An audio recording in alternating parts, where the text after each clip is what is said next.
começando então pela Florência, falar um pouquinho da questão da convergência, um desafio muito importante no século XXI.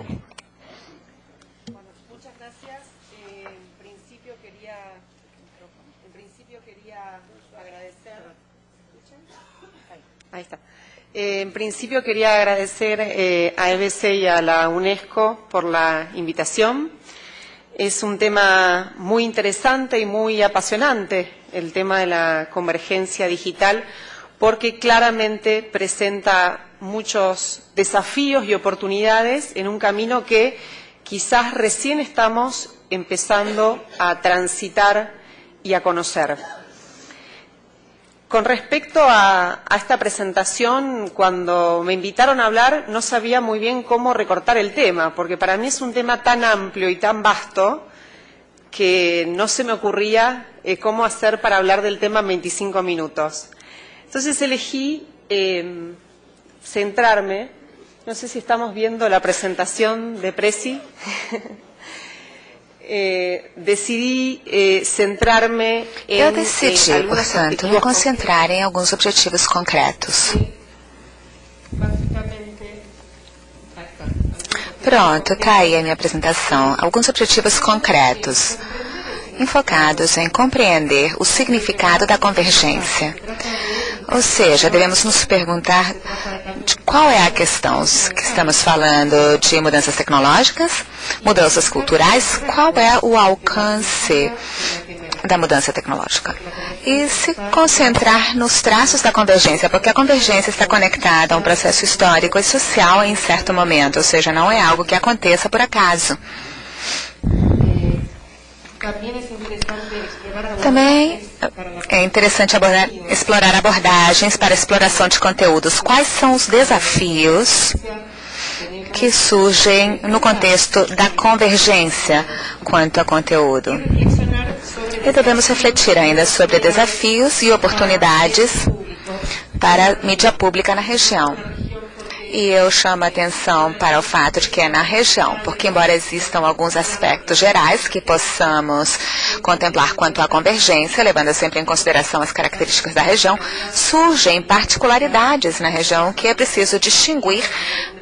Na América Latina, por exemplo, existem algumas características em comum que vale a pena analisar.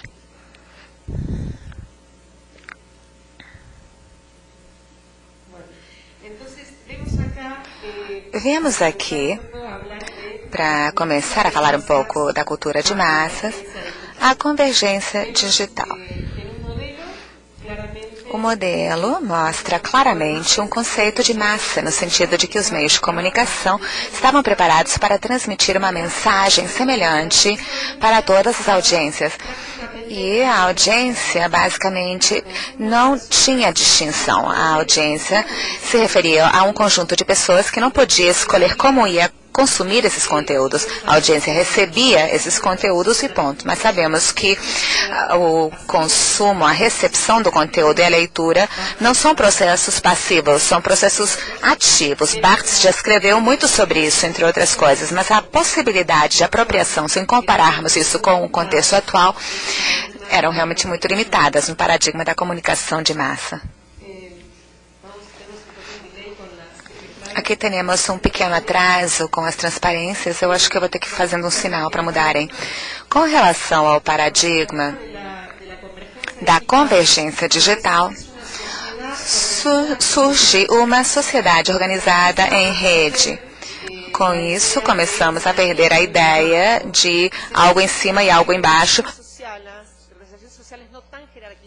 e a construir relações sociais não tão hierarquizadas, sem um poder central claro por cima, que desse conteúdos para uma audiência, mas surgem relações sociais específicas nas quais as pessoas procuram se relacionar e procuram produzir em conjunto.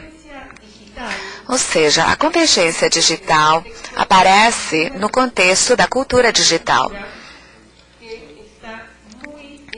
Uma cultura cujo dispositivo ou cujo desejo se baseia na comunicação recíproca, se baseia na vontade de estar conectados e para a qual a inteligência coletiva é um processo extremamente importante. O que é a inteligência coletiva?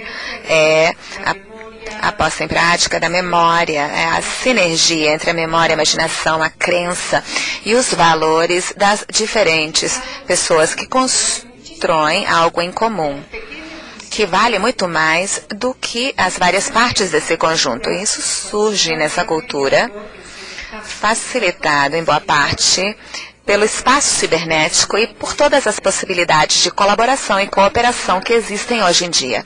Essas mudanças ocorrem em uma cultura participativa, onde as audiências reclamam o seu direito de produzir e de participar. Uma cultura na qual as expressões artísticas são valorizadas, assim como o compromisso cívico, e onde todas as práticas relacionadas com a produção e com o compartilhamento são valorizadas, onde existe ainda um grupo que tende a ajudar as pessoas que não sabem, um grupo que sabe e que ajuda os que não sabem, onde cada grupo produz e onde a diversidade é extensamente valorizada. Nesse contexto, surge uma oportunidade para a emergência do comunitário, onde se valoriza as especificidades de cada um do grupo perante um modelo de culturas e conteúdos mais estereotipado e mais definido, que, pela sua vez, será reproduzido pelos meios de comunicação com um sentido mais unilateral, que correspondia aos meios de comunicação de massa. Todo esse processo fez com que houvesse uma reconfiguração do acesso aos bens culturais e às formas de comunicação.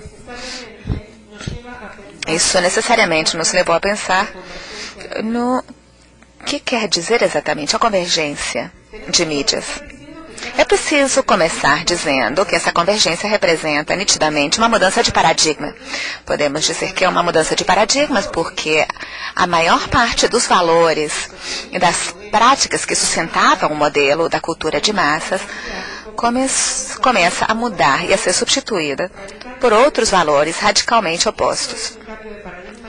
Essa é uma mudança nítida de paradigmas e se apresenta como um processo que muitos dizem está apenas começando e está também em permanente transformação. Uma mudança que já apresenta alguns indícios quanto à sua direção, mas cujos processos e avanços no futuro ainda não estão claros. Quando dissemos que é um processo, é importante dizer que o processo não inclui somente tecnologia, mas em primeiro lugar eu preciso esclarecer que a tecnologia faz parte da cultura, porque costuma acontecer que quando falamos em convergência digital, todo mundo começa a pensar em antenas, cabos, televisões, redes elétricas. E é por isso que eu quis abordar essa questão do ponto de vista social. A convergência é muito mais que uma mudança tecnológica. Tem uma dimensão de social e cultural. É um processo extremamente complexo. A convergência requer pensar, entre outras coisas, que as tecnologias da comunicação e informação, as TICs, não são dispositivos eletrônicos, são formas culturais. A tecnologia, nesse paradigma, media, facilita a possibilidade de construção de certas práticas sociais e modos de se relacionar. Nesse sentido, algumas características da convergência são a criação de um processo que parte tanto de cima para baixo quanto de baixo para cima. Ou seja, hoje, no cenário da convergência, temos, por um lado, a mídia tentando definir o que é a convergência e, por outro lado, um monte de gente que antes não tinha como expressar as suas ideias, não tinha como criar os seus próprios programas, por exemplo. Pessoas que hoje podem fazê-lo. Hoje, com um investimento muito baixo, uma pessoa que saiba como fazê-lo pode criar o seu próprio programa de rádio, o seu próprio programa de televisão e transmiti-lo por meio de um dos muitos espaços gratuitos que existem no espaço cibernético. Isso era impensável há alguns anos, mas também, hoje em dia, é possível ter uma produção colaborativa e participativa com outras pessoas. Nessa situação, as mídias estão tentando se adaptar. Acontece que, em muitos casos, fazem isso abordando a questão somente do ponto de vista tecnológico, pensando que a convergência é, sobretudo, uma mudança tecnológica, e esquecendo as mudanças culturais e as mudanças nos modos de produção, distribuição e consumo que a convergência traz. Sem dúvida, a convergência digital tem relação com a circulação de conteúdos por diferentes plataformas midiáticas. Acontece que pensar que convergência é só isso é limitar o sentido da convergência tremendamente. E pensar na convergência também em termos instrumentalistas e distributivos. Nesse sentido, precisamos repensar os modos de produção e consumo, as relações entre indústria, mercado, gêneros e audiência. Hoje, os gêneros televisivos não podem continuar sendo os mesmos que nós tínhamos há 10 anos atrás, já que hoje a sociedade está interconectada e produz e participa permanentemente nas diversas instâncias da vida. Entre outros fatores, esses processos estão muito relacionados e facilitados pela emergência do espaço cibernético. Existem muitas versões diferentes quanto ao que quer dizer espaço cibernético. Eu sempre gostei da versão de Pierre Leb, que foi quem criou o conceito da inteligência coletiva, que diz que a interconexão de computadores e de todos os conteúdos que existem e que se reproduzem constantemente nessa rede, e que todas as pessoas conectadas por meio do espaço cibernético também tem a ver com essa definição. Nesse sentido, se cria um horizonte de participação, de produção, de posse em prática de valores, de imaginação que criam um cenário desconhecido até agora. Em nenhum outro momento na história se viu algo semelhante. A isso precisamos acrescentar a facilidade com a qual hoje em dia circulam as diversas formas de narrativa. Sabemos que hoje muitas formas de narrativa que produzimos estão condicionadas pelas tecnologias. É verdade que a tecnologia faz parte da cultura e que a tecnologia alcança sucesso porque é funcional para a sociedade. Ao mesmo tempo, a tecnologia traz limitações. Se pensarmos na época da imprensa, pensamos que naquela época a sociedade era muito mais em preto e branco. Havia uma dificuldade de publicar imagens, já que tudo isso era caro. Mas hoje, com a facilidade dos novos meios de imprensa, temos meios de comunicação que são muito mais próximos à nossa natureza, à sensibilidade, à espontaneidade e à percepção que descreve a nossa sociedade, que nos descreve a todos nós como sujeitos. Esse é um valor que a comunicação pública precisa aproveitar. Como dissemos mais cedo, é preciso também tomar em consideração o horizonte participativo aberto pela cultura digital e a necessidade de expressão e participação deste grupo diferenciado de audiências.